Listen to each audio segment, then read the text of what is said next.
whether it's been in peacekeeping operations or in combat, Humvee light tactical vehicles like this M1114 have been playing a key role serving the U.S. and its allied armed forces around the world since 1985.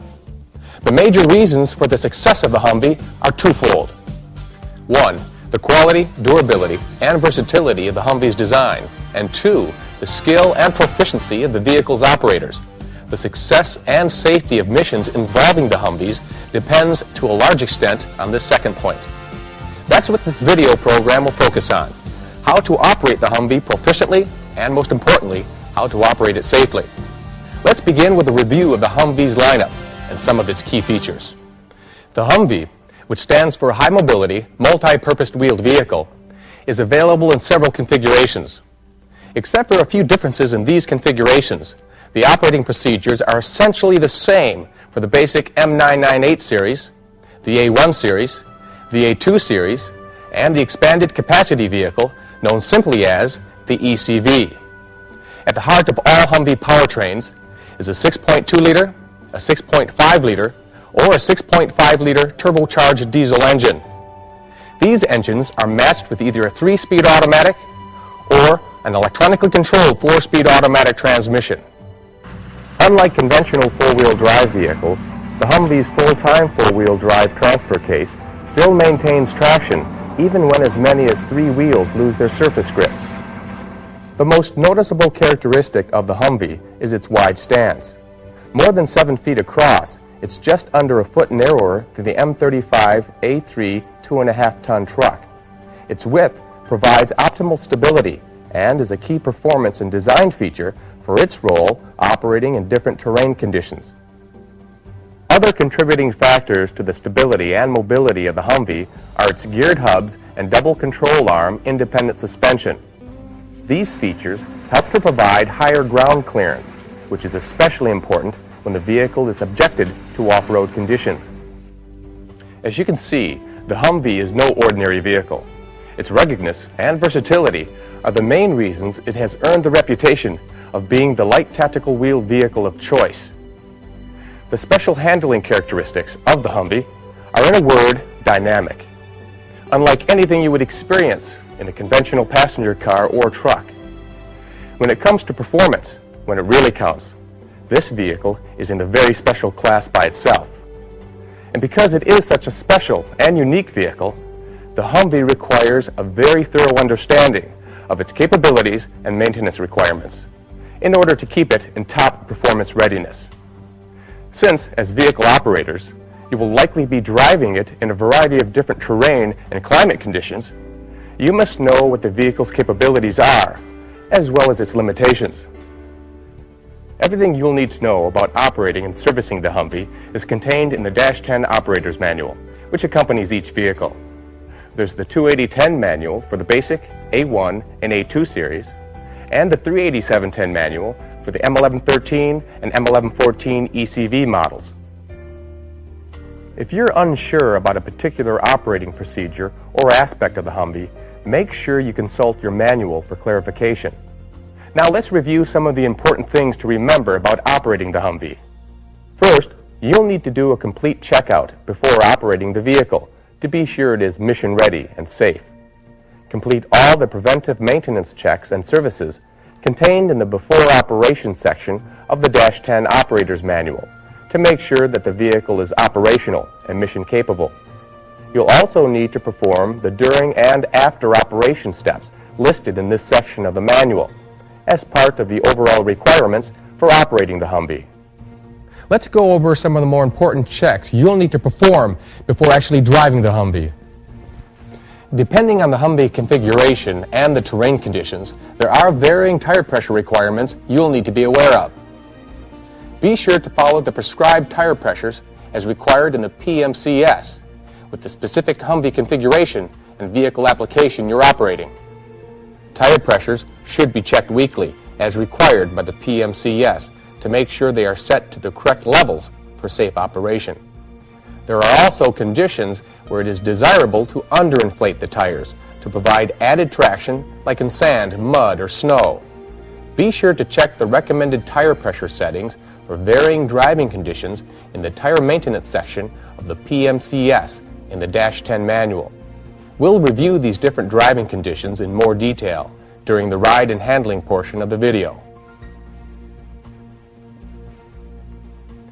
When you climb into the cab of the Humvee, you'll have a number of things to review as you continue your before operation checkout.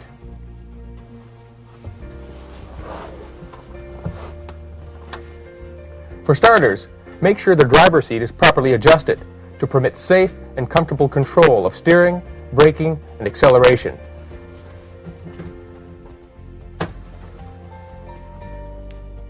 For use in emergencies, make sure the first aid kit is aboard and properly secured under the driver's seat in all models, except the M1114, where it's under the passenger seat. The fire extinguisher should also be located either under the driver's seat or off to the left side, depending on the Humvee model you're operating. You'll also note there are two outside rear view mirrors that will need to be checked for proper visibility alignment before operating the vehicle. The mirror configuration procedure is a little more involved for vehicles with serial numbers below 100,000, in that they require manual pivoting, alignment, and securing of the arm assemblies to make adjustments. Here are the steps you should follow for that version to adjust both left and right side mirrors. First, raise and secure the hood. Next, use a screwdriver to loosen the nut securing the arm assembly to the mirror bracket. Then, adjust the mirror head and arm assembly to a proper viewing position. For the right side mirror, this means being able to see objects behind you through the windshield. Now, tighten the nut securing the arm assembly to the mirror bracket. Be sure to double check the alignment for both mirrors from inside the vehicle before closing the hood. If necessary, further adjustments can be made to the mirror head by adjusting the screws located in those areas behind the mirror assembly. Consult the rear view mirror adjustment section of the Dash 10 manual for specific instructions. For Humvees with serial numbers 100,000 and above, the rear view mirror adjustment process is somewhat easier. Begin by moving the pivoting arm assemblies on both mirrors until they lock in place. Adjust the driver's side rear view mirror by loosening the top nut on the pivot shaft. Position the shaft forward of the windshield so that the center line of the mirror arm is about 9 inches from the vehicle.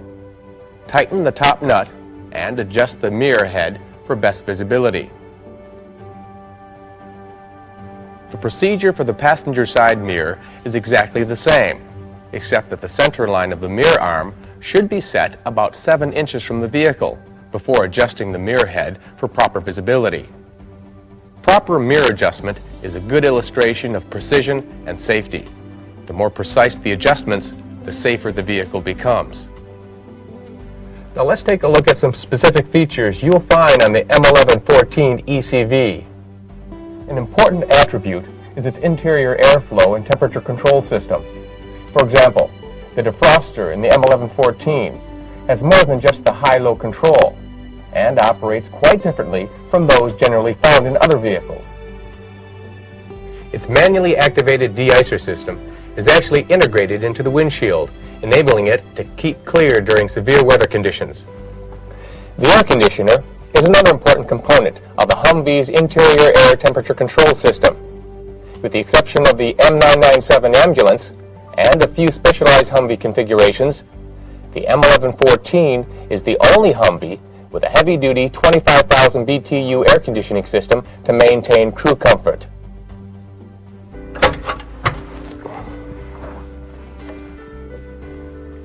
Besides providing more comfort, it also preserves the vehicle's integrity and security.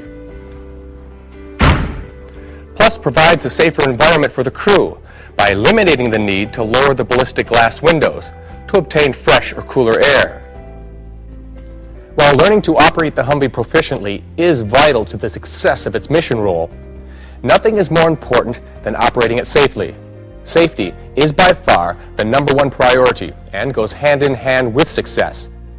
Safety means making sure all weapons, cargo, and any loose items are properly stowed and secured before operating the vehicle.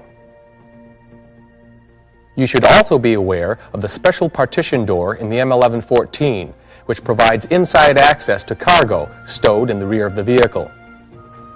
Safety means making sure that the driver and all passengers are secure, with safety seatbelts fastened at all times.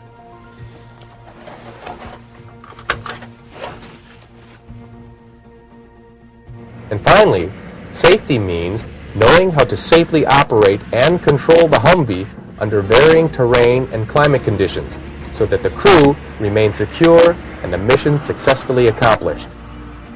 This is especially important when transporting personnel, since seatbelt protection is provided only for the driver and passengers in the cab and not in the troop cargo area. If the vehicle you're operating is equipped with a turret and gunner's platform, all personnel should be inside the vehicle when driving over side slopes, hills, or obstacles. If the vehicle is not configured with a turret and gunner's platform, then operate the vehicle as required by the Unit Tactical Standard Operating Procedure. The crew doors you see here on the M1114 have a double latching mechanism designed to increase the overall security of the occupants by specifically protecting them from mine blasts that could occur in a combat situation. It's important to remember that you must engage the double latch manually to enable this protection. Doing so also relieves stress on the door hinges. Make sure the door is completely closed and secured before operating the vehicle. When done correctly, there should be no gap between the vehicle body and the door.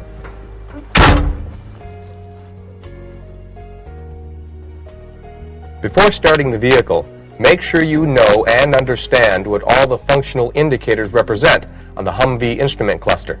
Check and monitor all gauges for proper readings, especially the voltmeter and fuel gauges before you start the vehicle, as well as during vehicle operation. When ready to start the vehicle, make certain you can see the following indicators on the instrument panel. When the engine stop, run, start switch is positioned to run, the wait to start lamp comes on, indicating that the glow plugs have been activated to heat the engine pre-combustion chambers, a requirement for the diesel engine. When the engine is warmed up, the wait to start lamp goes out, indicating the engine is now ready to be actually started. Do not attempt to start the engine before this lamp goes out. The brake warning lamp is another important indicator and remains on as long as the parking brake is engaged. The parking brake is an important safety feature of all Humvees. Before starting the vehicle, make sure it is properly engaged. The transmission should be in the park position for the A2 and ECV series, or in the neutral position for the basic and A1 Humvee. Some Humvee models may have a special release button on the parking brake. Otherwise, the systems are all alike. To release the parking brake, press the service brake pedal firmly and move the parking brake down until it is completely disengaged. Then, release the service brake pedal. The procedure is reversed to engage the parking brake.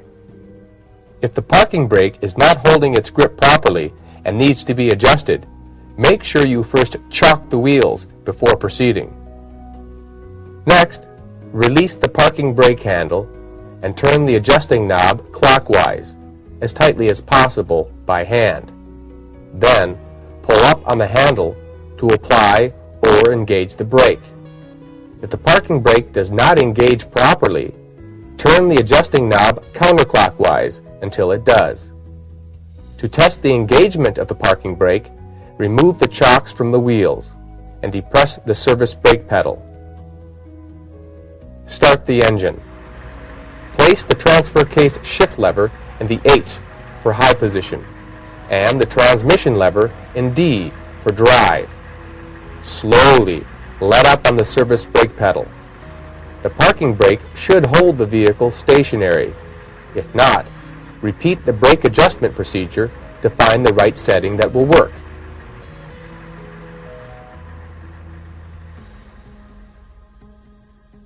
Once you've completed the checks we've just reviewed, and the others listed in the Preventive Maintenance Checks and Services section of the Dash 10 manual, you'll be ready to drive the vehicle.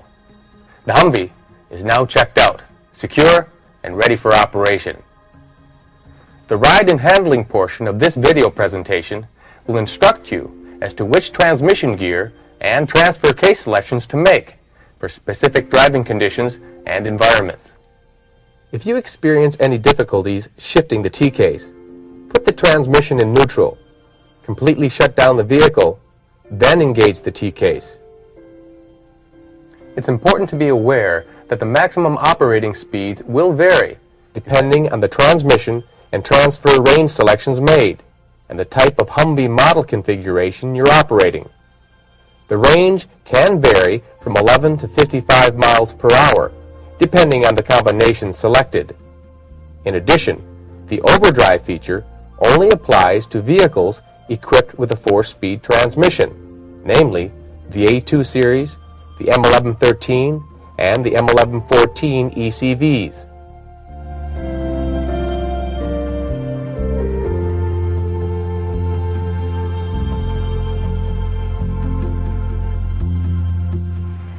If the Humvee you are driving has an S250 shelter installed, like the M1113, you can perform normal driving operations.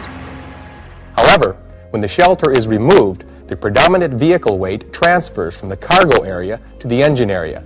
This means that your vehicle is now front-heavy, and you will have to keep your speed below 40 miles per hour, and only then for short distances. This can be remedied by adding an equivalent payload of 1,500 pounds in the cargo area to approximate the weight of the shelter and thus distribute the overall vehicle weight more evenly. Other factors, like the gross vehicle weight of the Humvee and the terrain and driving conditions, all combine to affect the distance that can be traveled on a full tank of fuel. Under similar driving conditions, the cruising range for the Humvee varies from 275 miles to 337 miles, depending on the vehicle configuration. When operating the Humvee, be alert for unusual noises or vibrations and any other difficulties with handling. These symptoms could indicate a problem with steering, brakes, or some part of the powertrain. Above all, always use safe driving skills, even when driving in good weather on high traction surfaces where little or no wheel slippage is evident. Take nothing for granted and be prepared at all times. Here are a few important safety tips that will help make driving the Humvee a positive experience. Know the capabilities and the limitations of your vehicle to assure safe operation and proceed with caution at all times. Be aware of the space your Humvee occupies and learn to anticipate potentially dangerous situations by driving defensively. For sustained highway operation on high traction surfaces in good weather, select the H, high, transfer case range with the transmission in the D3rd or the D overdrive setting. As weather or road conditions change, upshift or downshift accordingly. Remember, although the Humvee was designed to be a versatile vehicle, it was not designed for high mobility at high speeds. When you accelerate, don't expect the responsiveness of a sports car. Focus on keeping all 4 wheels on the ground and adjust your driving to the current road conditions. One of the most critical aspects of safe vehicle operation is knowing how to properly negotiate turns and curves in the road. Always remember to approach them at reasonable speeds. Reducing speed enables the tires to maintain maximum traction. Make sure you check your mirrors for any blind spots and make the proper adjustments if any are found. If you start to lose control of your vehicle in a curve, let up on the accelerator. Avoid heavy braking, and as the vehicle slows down, gradually steer in the direction you want to go in. As you drive through the curve, wait until you are completely out of it before accelerating again. When using the brakes, avoid heavy braking. Instead, apply force with smooth and even pressure. This permits the wheels to continue rolling and maintain proper traction while the vehicle is slowing down. If the wheels do lock, release the brake pedal and repeat the steady increase in pressure technique. Because stopping distances vary with different weight loads and driving conditions, you should take full advantage of drivetrain braking when slowing down. Use lower gears to manually downshift, especially on steep grades.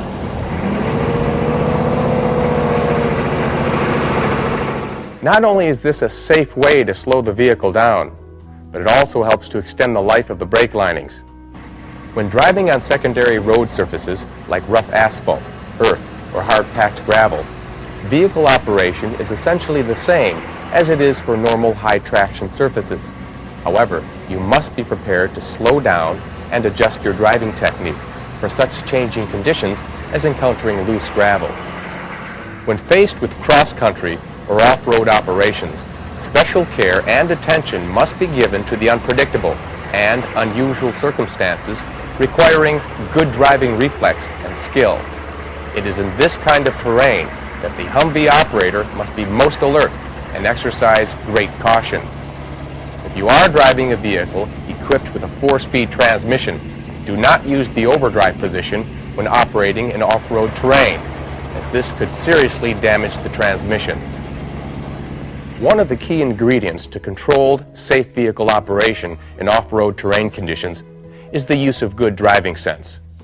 Here are a few helpful rules to follow when driving over rough terrain. Avoid sharp turns and abrupt maneuvers when negotiating rough terrain. Vehicle speed should be consistent with the weather and terrain conditions.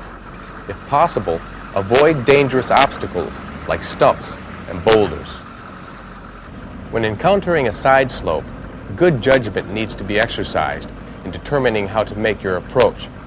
Planning ahead helps to avoid having to stop in a dangerous situation, as on a hillside. If you do have to stop on a hillside, make sure you exit the vehicle on the uphill or high side to avoid placing yourself and crew in a vulnerable and potentially dangerous situation.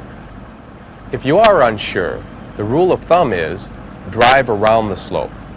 If that is not possible and your tactical situation permits, walk over it first to get a better feel for the terrain. It is better to be sure.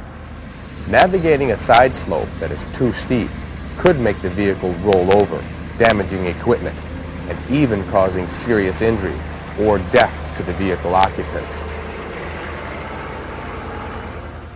Depending on the specific model you're operating and the terrain conditions, the Humvee is designed to traverse a side slope up to a maximum of 40%, or about 22 degrees, in the Basic, A1, and A2 series, and up to 30%, or about 17 degrees, in the ECVs.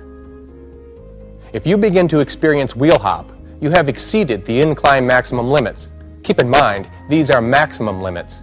If you approach these limits on other than clean, dry, solid surfaces, you compromise the safety of the vehicle and could endanger the occupants. If you're driving on a side slope in loose sand, gravel, or mud, use the serpentine method of steering the vehicle by weaving slightly back and forth. This will help to correct the vehicle's tendency of having the rear end drift down the slope. If that happens, steer into the direction of the slide to regain control. The Humvee is also capable of negotiating some fairly steep slopes, both up and down. It can navigate a slope grade up to a maximum of 60%, or 31 degrees. Another important point to remember is that if you're not sure of the grade severity, loose or slippery surfaces will reduce the vehicle's ability to negotiate the grade. When coming to the top of a hill, be sure to slow down and prepare to stop if necessary. There may be a steep drop or other potentially dangerous conditions ahead. Don't drive blind. Use good driving sense and avoid serious problems before they happen. When going uphill, adjust the vehicle's speed and select the proper transmission and transfer case ranges before starting. You may have to use the low gear range, first or second gear, to obtain the best driveline torque. Be sure to accelerate smoothly and not too fast, or the vehicle could lose its traction. Maintain your speed level as you continue up the incline. Drive straight up or straight down a hill whenever possible, and avoid having to turn or maneuver during the climb. This is especially critical when negotiating a steep hill, where the potential for losing traction, sliding sideways, or possibly even rolling over is greatest. This could cause damage to the equipment and even serious injury or death. Use the drivetrain to brake when slowing the vehicle down or when going downhill. In this situation, gear down according to your speed and use the engine compression and the low ranges of the transmission and transfer case to help control the speed. If you're in deep sand, don't use the brakes. It is best to keep the wheels moving to a point where you can safely control the vehicle. If you encounter a large dip or ditch in the terrain, enter at about a 15-degree angle, making sure that 3 wheels maintain contact with the ground at all times. When encountering large dips, ditches, or small washes, coast into the obstacle using the engine as a brake. Then use the low ranges of the transmission and transfer case to power out. If approaching a ridge, remember to slow down, as it is possible for the vehicle to get airborne crossing the ridge, resulting in a loss of control and possible injury to the occupants. In order to maximize traction when going over the ridge, select a path that provides the same surface conditions for both wheels of the same axle. As with crossing a ditch, use an angular approach to be sure that 3 of the vehicle's wheels remain on solid footing. The Humvee is also capable of crossing logs and other obstacles, such as rocks and mounds, up to 16 inches in height. The proper way to cross the log is to approach it at about a 15-degree angle. You should then walk the vehicle over the log, 1 tire at a time. As the tire makes contact with the log, slowly and carefully accelerate up the log, and use the service brakes to ease each tire down. Those are some typical encounters you're very likely to face on operational missions involving the Humvee. Now, let's review some of the more unusual and adverse conditions you could be confronted with during operation. One of those is water fording. All Humvees can ford up to 30 inches without the need for any auxiliary equipment. Marine Corps Humvees are attached with deep water fording kits that enable them to ford up to 60 inches of water. These kits are not available on the M1114 ECV. You should never attempt shallow water fording unless the water depth is known to be 30 inches or less, with a bottom surface that is hard and stable. The vehicle should not exceed 5 miles per hour while fording. If you enter the water too fast, it will splash up over the hood and into the air intake, causing the engine to stop abruptly. Under this condition, attempting to start the vehicle could damage the engine. When fording, the proper way to enter the water is at a slow and steady, even vehicle speed. Exit the water in an area that has a gentle slope if possible. To dry out the brakes, drive at low speeds while slowly applying pressure on the brake pedal until uneven braking ceases. Sand terrain presents some unique conditions for the Humvee.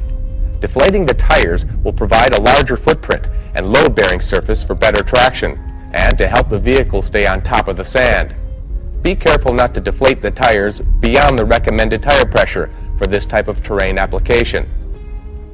Refer to the Tire Pressure Selection Guide in the PMCS section of the Dash 10 manual for the precise recommendations for the Humvee model you're driving. Following completion of the mission operation, be sure to reinflate the tires to the proper pressure levels, especially if the surface you'll be driving on is a normal improved road. If your vehicle is being driven over sand dunes, it is generally recommended that you use a perpendicular approach, both in ascending and descending the dunes. However, if the sand is extremely soft and the degree of slope not too steep, then the dune can be climbed at approximately a 45-degree angle from the perpendicular approach. If possible, when coming to the top of a sand dune, make sure you stop and check the area before proceeding. There may be some unforeseen obstacles and dips that could cause serious problems. When driving down the face of a sand dune, use the compression of the engine and the low range in both the transmission and transfer case to control speed and come straight down the dune without using the brakes. Whenever driving in soft sand, try to secure better and safer traction by avoiding the ruts caused by other vehicles.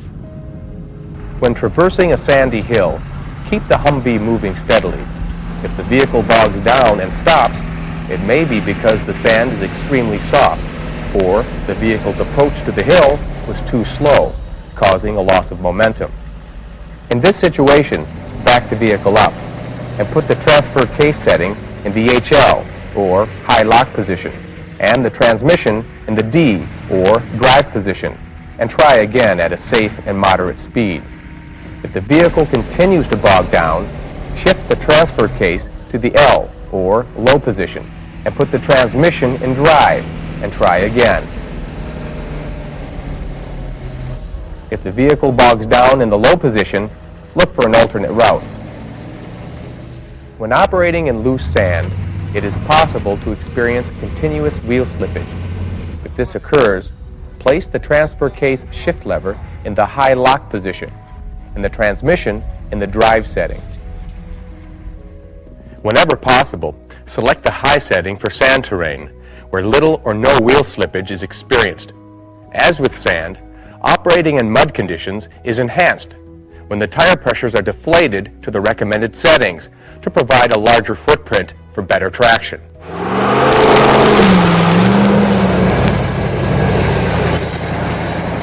Before driving in muddy conditions, place the transfer case shift lever in the high lock position and the transmission shift lever in the drive position. To avoid skidding and loss of steering control, drive the Humvee slowly. If the rear end starts to sway or skid, immediately turn in the direction of the skid to regain control. For rainy or humid conditions, observe roads carefully and proceed slowly. Use the appropriate transfer case and transmission settings recommended for this particular circumstance. The other extreme is heat. This condition exists whenever the ambient temperature reaches 95 degrees or more. To prevent damage to the transfer case, avoid continuous operation at high speeds and long hard pulls on steep grades with the transfer case shift lever in the low position. When operating in extreme heat, it is important to frequently check the vehicle's gauges, in particular the coolant temperature and oil pressure gauges. The engine is in an overheated state whenever one or more of the following conditions exists. The engine coolant temperature is above 230 degrees Fahrenheit, or the oil pressure is either below 15 psi when the engine is under load, or when the oil pressure is below 6 psi when it's idling. If the gauges indicate an overheated condition, pull off the road and allow the engine to idle. Check the coolant temperature for steady cooling. If there is no change, or the temperature rises beyond the 230 degree mark, turn off the engine. Snow and icy surfaces also require a deflated tire pressure setting to provide a safe traction footprint. Remember to reinflate the tires to their previous normal settings once driving conditions have improved. Operating in ice or snow can be a hazardous condition. Reduce speeds and be prepared for sudden changes in road conditions by maintaining a safe stopping distance. When stopping the vehicle on ice or snow, pump brakes gradually to avoid wheel lockup and potential damage to the vehicle and injury or death to personnel. Place the transmission shift lever in the drive position. If operating the A2, M1113, or the M1114, put the transmission in the D overdrive setting. The transfer case shift lever should be placed in the high position. Put the vehicle in motion slowly to prevent the wheels from spinning.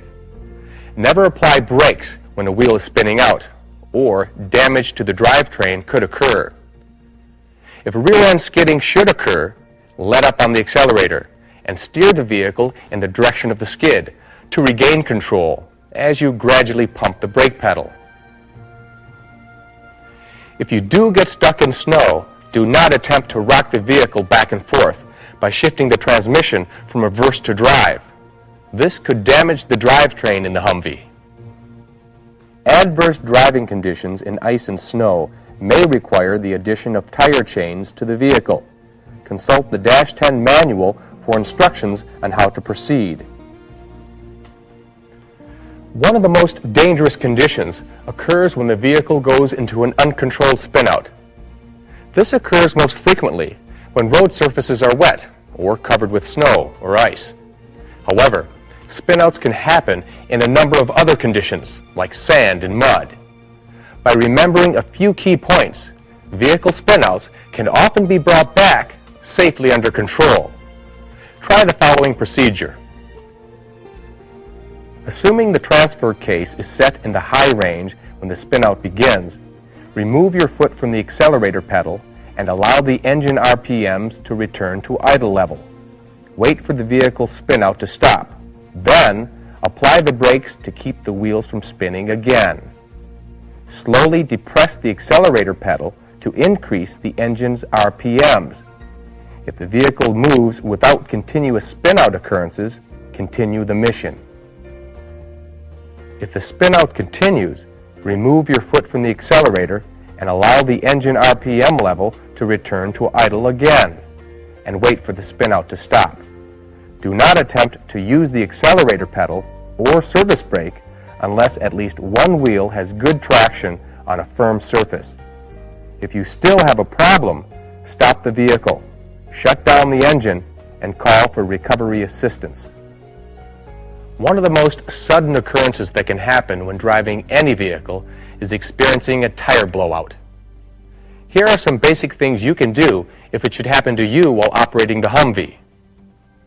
The first thing the operator should do is back off the accelerator and focus on maintaining control of the vehicle, especially the steering. If the vehicle does go out of control, apply a quick burst of acceleration. This will help to realign the front and rear ends of the vehicle, allowing the operator to regain full control. Any necessary steering corrections can then be made before slowing the vehicle down until it comes to a full stop in a safe location. The program you've just seen was designed to provide an overview of how to drive the Humvee proficiently, and most importantly, safely. For further details and instructions, be sure to consult the -10 manual that accompanies the vehicle for a comprehensive review of the requirements for the operation and maintenance of the Humvee. The Humvee is an extraordinary vehicle. Like the crew it carries, it must be respected and cared for. You are part of a select group that has been entrusted with the important role of operating the Humvee responsibly. Even the most thorough training cannot be a substitute for the genuine commitment each operator must make to learn how to operate the Humvee proficiently and to operate it safely. Take the opportunity now to demonstrate that commitment with the same pride that has become a hallmark of the Humvee heritage.